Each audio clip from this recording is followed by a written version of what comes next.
Nous vous présentons Stéphane Larrivé. Stéphane habite Mirabel, il est mécanicien automobile et père de famille. Cette semaine, nous avons choisi pour notre invité Stéphane une Mercedes-Benz C350.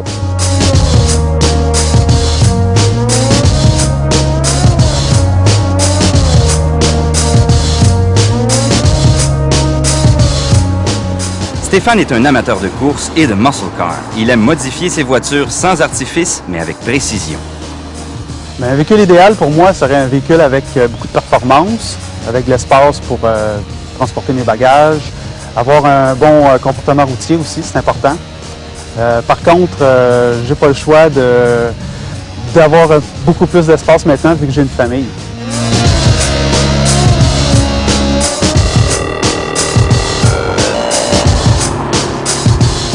La classe C chez Mercedes-Benz, c'était la dernière des gammes catégorie et elle n'a pas à être changée. Cette année, c'est tout nouveau.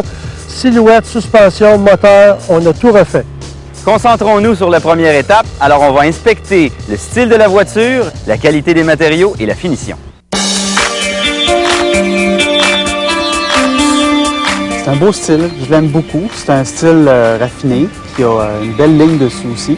L'intérieur, bien fait, avec les matériaux de bonne qualité. La même chose côté design, là avant, ça faisait char de mononcle. Toute la gamme de Mercedes, ça faisait plus croque-mort, en noir surtout.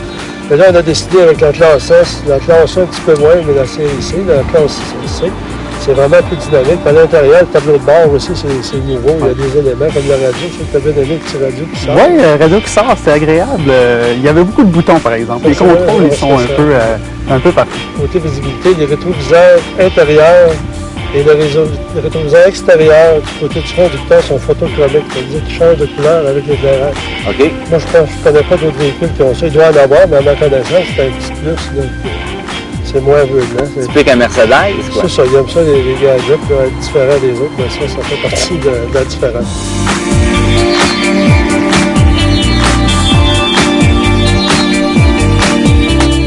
Stéphane est impressionné par le style, la finition et la qualité des matériaux. Mais l'auto est surchargée de technologie et les contrôles sont dispersés. La classe C chez Mercedes est en fait la plus petite des berlines traditionnelles. Ça n'empêche pas cette version d'être très spacieuse. Un coffre de 16,8 pieds cubes, ça fait environ 475 litres. À l'intérieur aussi, on a amélioré l'espace, l'ergonomie et les espaces de rangement. Très agréable à conduire. La position est bonne. Le support lombaire est juste à la bonne place. Les contrôles aussi sont faciles d'accès. On peut ajuster le banc comme on veut. Moi, j'étais très bien. Même le volant aussi, on peut ajuster le volant en avant, en arrière, de haut en bas. Placer mes positions correctement, j'étais bien. C'est un coffre qui est très grand par rapport pour la catégorie, c'est 475 litres. Puis en plus, avec les bancs qui se rabaissent. Par contre, les bancs, on ne peut pas les abaisser de l'intérieur. On n'a pas trouvé. Là, il y a 2 tirettes à l'arrière. Puis là, après ça, il faut s'avancer pour les rabaisser. Mais quand même, il y a beaucoup d'espace. Puis même les places arrière sont très bonnes là, pour un auto de cette catégorie-là. C'est mieux qu'auparavant. Dans l'ancienne classe C, on avait mis des indentations dans le dossier des sièges avant pour pouvoir se mettre les genoux. On n'a plus besoin de ça, on a assez d'espace.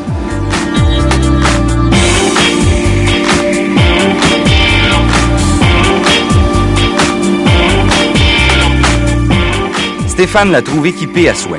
Il aime le système audio-vidéo et la position de conduite. Un bémol, l'emplacement du régulateur de vitesse.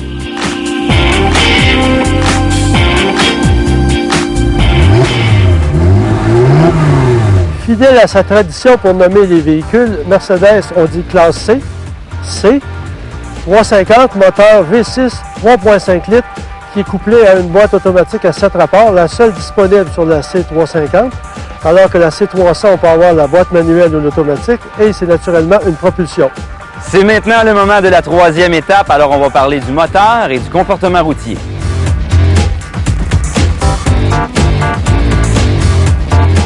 Messieurs, on va parler de l'aspect dynamique de la voiture, à savoir moteur, direction, freinage, le comportement routier en général de la voiture. Stéphane, qu'est-ce que tu en penses? J'en pense que les 268 chevaux sont bien placés. Avec la transmission 7 vitesses, on n'a pas senti les rapports du tout. Ben oui, 7 vitesses, c'est excellent. Oui. Côté comportement routier, pour une voiture de ce grosseur-là, je trouve que le comportement était sport, mais confortable aussi. C'est bien dosé. Et on prenait les trous, il n'y avait pas de coup, ça donnait, c'était amorti, mais on sentait que dans les courbes, la voiture ne veut pas pencher. Elle était capable de tenir. OK. Parce que c'est une plateforme qui est très rigide. Fait que les Allemands, eux, ont découvert qu'avec une plateforme très rigide, une suspension plus molle un peu, ça donnait une très bonne tenue de route. Puis au niveau du confort, parce que ça, c'est des pneus quand même à profil relativement bas. Tu as des pneus de 45 et 35 de profil.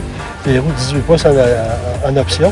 Fait que c'est quand même, moi je suis d'accord avec Stéphane pour ça. C'est un auto qui est bien assis sur la route. Puis, la transmission, il y a le mode confort et le mode sport. C'est moins rapide, disons, qu'une BMW 335i, par exemple, qui est plus puissante. Mais c'est quand même un bon compromis. Puis en plus, le meilleur établi, il va avoir la 663 avec un moteur V8 de 6,3 litres de 475 chevaux et des poussières. Fait que je pense que pour le rapport de performance-prix, confort, élégance, c'est pas mauvais.